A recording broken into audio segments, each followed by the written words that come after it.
Hi, today in our presentation our group will be presenting on the sport of tennis. In the first part of our presentation we will be talking about the sport development model. We will discuss what this is. We will also identify and discuss the three stages of the sports development model and discuss how this model is being implemented in our sport of tennis. We will also discuss the structure of tennis development programs and strategies that tennis currently has in place. In the second part of our presentation, we will discuss specific programs tennis has in place for our chosen age group, which is 8 to 12-year-olds. We will then discuss how these programs satisfy the requirements of the three stages of the development model and also identify where they don't meet the needs of this model. Finally, we will make suggestions for what strategies tennis can put in place going forward to meet the needs of the 8 to 12-year-old age group. Attraction is concerned with how the sport is able to attract new participants to the sport, what programs it runs and what processes it has in place to attract people to the sport, mainly at the community level. It is also about identifying talent and helping talented participants to the next development stage, such as junior development squads.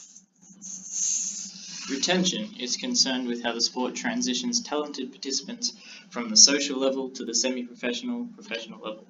It is all about how a sport can progress participants along the developmental pathways, example through academies, talent development programs, specialised coaching and providing additional resources. Nurturing is about developing elite level players into the best they can possibly be using a holistic approach, concerned with the performance as well as well-being of the athletes.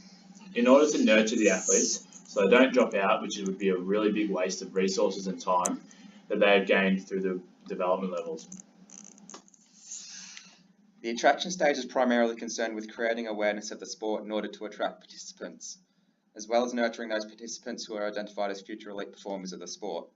There are various key stakeholders at this stage that ensure these objectives are carried out successfully to increase the number of participants entering the sport. Tennis Australia and Tennis Victoria are the sporting organisations of tennis and tennis in Victoria that are responsible for investing in facilities and creating programs to attract participants to tennis. Initiatives such as ANZ Hotshots and Cardio Fitbit Tennis were introduced by Tennis Australia to increase mass participation in tennis. As well as developing skills, these modified sports increase fitness and create new friendships between participants. Government departments such as the Australian Sports Commission help fund these programs and facilities by providing grants to these sporting organisations. As well as aiding in increasing memberships and participation, the funds provided by the ASC also go towards junior development as a huge emphasis is placed on this area. Clubs or associations are also imperative to the attraction stage, as these organisations provide the community with opportunities to participate in tennis as well as develop their skills in the sport. Clubs and associations are generally how participants first affiliate with tennis, as participants would join these sorts of organisations to participate in the programs and competitions offered by these clubs or associations. The retention transition process relates to how sports, primarily NSOs, can facilitate transitioning competitors from recreational participants to more serious athletes, and allow them to compete at the elite level of tennis. The transition and retention process is considered one of the hardest stages in the developmental model, as during this time the motivation of the athlete often decreases as the difficulty of the game increases. And so Tennis Victoria and Tennis Australia have implemented programs and schemes to support and assist junior and intermediate tennis participants during this period.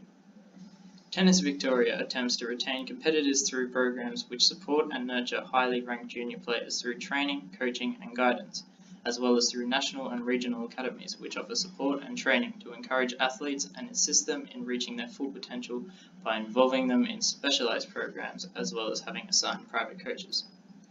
Tennis Australia and Tennis Victoria also focus on the development of juniors through talent and development programs, where athletes of a particular age and skill level are brought together to train with each other at a higher level to assist them in their transition to elite competition. Talent development coaches are also used who specialise in the training of these athletes to improve their ability within the higher levels of tennis competitions so that they can eventually compete at the elite level. The nurturing process of the model is centered around the elite level of sport. It involves the tailoring of programs for individuals and teams or teams to maximise their potential. It does this through private coaching, additional staffing such as nutritionists, and having the ability to source the best facilities available. The goal is to maintain excellence at the elite level for an extended period of time through international competitions.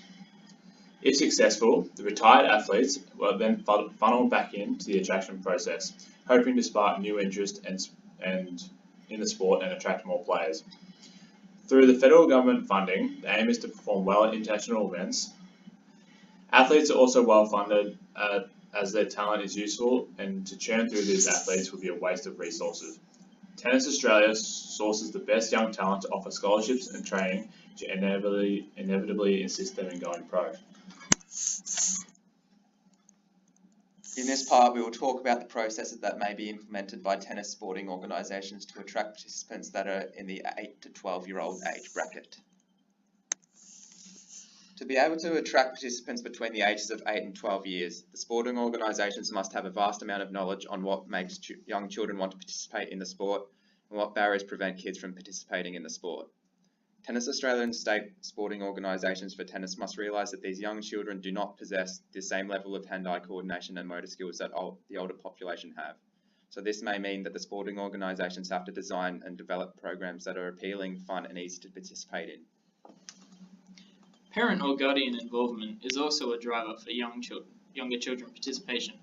According to research undertaken by the Australian Sports Commission, active parents are more likely to have active children. Although some programs such as ANZ Hotshots are designed for children around this age range, parents should encourage their children and help out, as children that observe their parents' participation in an activity are likely to follow their actions. ANZ Hotshots is a program created by Tennis Australia that is designed to develop the basic skills required in tennis. To make it easier for young children to play, modified equipment such as smaller courts and lighter rackets are incorporated into this modified sport of tennis, as these children may struggle to cope with normal sized courts and heavier rackets.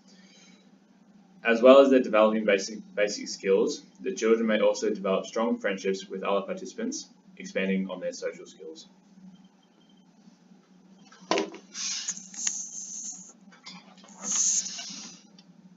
Once a child becomes 12 though, they are no longer eligible to participate in Hotshots. However, if participants have enjoyed this program, they can then go on to participate in junior competitions offered by the clubs on weekends. As this will further develop their skills and enjoyment of the sport, the program is run by many local clubs across the nation.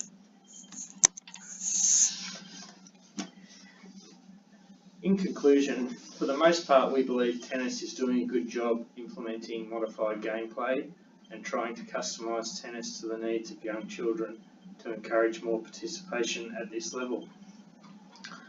Other strategies that could be further explored by tennis to attract more participants in the 8 to 12 age group include running clinics in schools. Development coaches may be able to make regular school visits to introduce more children to the sport of tennis. Also, making tennis less formalised in terms of times and competitions may also be attractive to some participants. Some participants may enjoy being able to control when they play rather than being locked into a team or playing at a certain time each week. Tennis Australia should continue with their current modified tennis programs with Hotshots as well as Fast 4 tennis as they are developed specifically for this age group. The shortened time frame of Fast 4 tennis is especially suited to a younger age group that has a shortened attention span. Thank you for listening to our presentation.